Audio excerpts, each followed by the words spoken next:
Right. Thank you very much for your company here on News Desk. Let's talk about some more education-related matters. The Polytechnic Teachers Association of Ghana, you recall, an Accra Human Rights Court Monday ruled that the two-month strike action of the Polytechnic Teachers Association of Ghana is legal. POTAG has been on an indefinite strike since May 15, 2014, with outstanding arrears in its book and research allowances. The National Labour Commission went to court to enforce its directive for Polytechnic teachers to call off their strike, as well as enforce its ruling in the disparity between government and POTAG over the scrapping of the research and book allowances. The NLC had ruled that POTAG returned to work while arbitration procedures are initiated to address their concern, but POTAG disregarded the ruling, leading to a court action. The teachers are protesting the non-payment of their book and research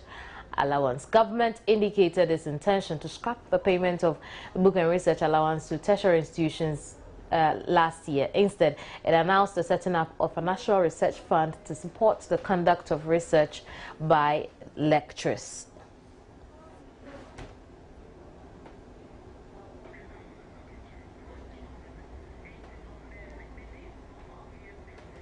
And POTAG, the court also pleaded with POTAG to reconsider their action. Let's find out if that has changed anything. James Dugua is president for POTAG, has joined me over the telephone.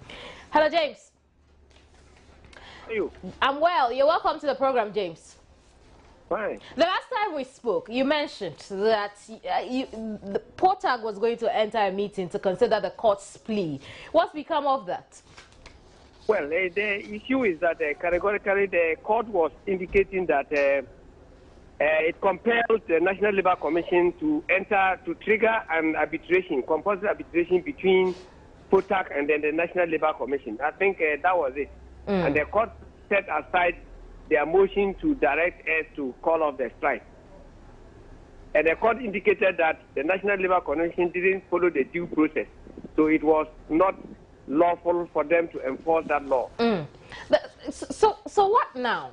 We know that POTAG, after that court ruling, also held some sort of a meeting to discuss the way forward. What are we going to see now? Are you calling off your strike anytime soon? Yeah, this question is repeated and repeated, but I don't know whether you have attempted to also ask government when they are going to pay the money. You know, paying the money, the date of paying the money will, dictate to when we are going to call off the strike. Now, the difficulty is the fact that the National Labour Commission is refusing to speak to us at the moment. But we could find out from you if any form of negotiations have been renewed. No, yesterday we were invited, and you can imagine the speed at which we were invited, but because we are law-abiding society association, we went there. We know the court ruled on the 14th, and on the 15th, National Labour Commission wrote to us and inviting us to the compulsory arbitration on the 15th. And you know very well that all the polytechnics in the country don't reside in Accra, and you give an invitation, and even it was a subpoena, and you indicated that we should come the following day. You can see how unnatural such things are, but we managed to be there yesterday.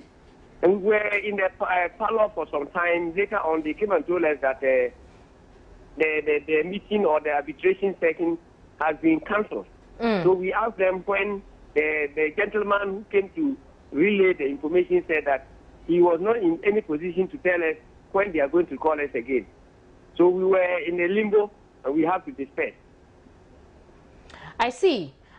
And so what does this mean for the process of arbitration as far as POTAG is concerned? Because this is not the first time, according to POTAG, this has been done to you. Hello?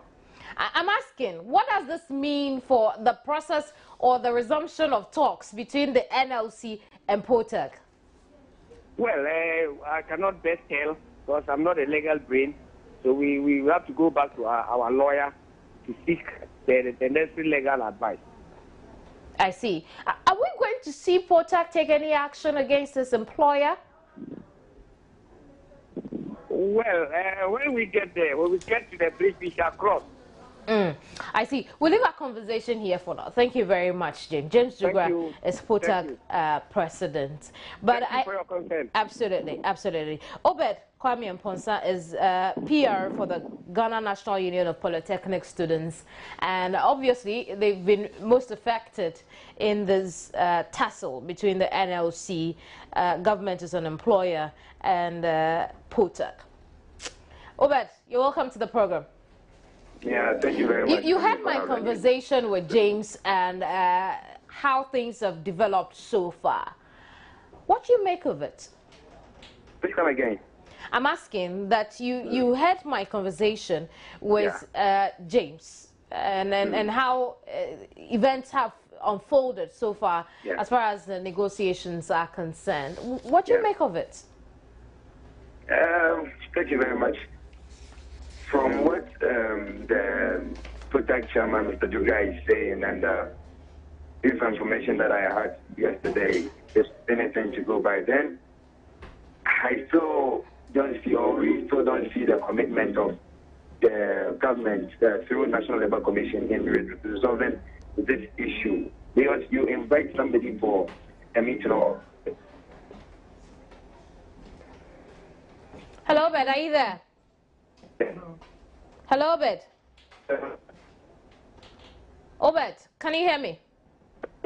I think we've got a very terrible situation over the telephone, and we'll move away from that in a bit. Let's talk about Nelson Mandela now. And Friday, July 18, is Nelson Mandela International Day. Ahead of the day, Joy News finds out what people on the streets of Accra know about the day and its significance.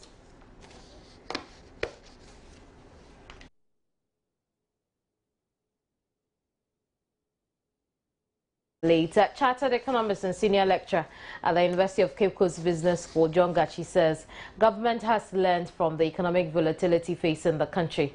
He was speaking on the AM show. In listening, they must also add on some other things. For example, as early as March, April, we keep on trumpeting the point that the environment in which we were operating is not the best for the targets that we have for ourselves, but nobody was listening, and you wonder why somebody would want to tell his superior, in this case the people of Ghana, that I will be able to get inflation to 9.5% by the close of the year, when the reality indicates that you cannot achieve that, but you want the people to expect that you can achieve that.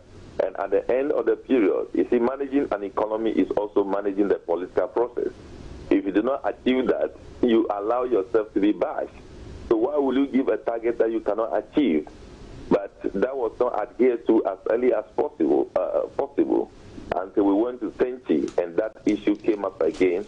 And now we have actually seen the result yesterday that they have adhered to that.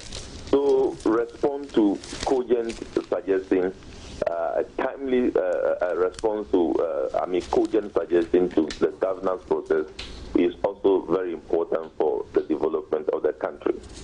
Okay, so by this very half-year review, you think that any lessons have been learned so far by those black and white notes read? Yes. I've seen that lessons have been learned.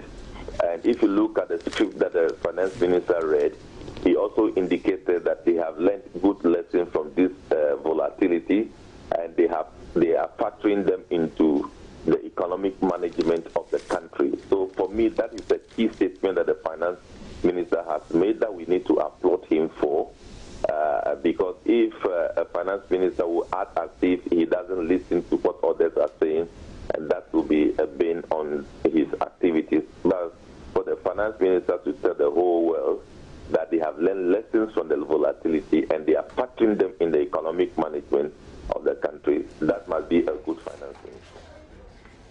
Well, I think we've had a great program. Unfortunately, I'm unable to read any of the messages you've sent in, though I'm grateful for them. I'm even more grateful that you stayed through the entire program. My name is Kemeni Nyamani Amana. I'll see you again on News Today at midday. Have a great morning.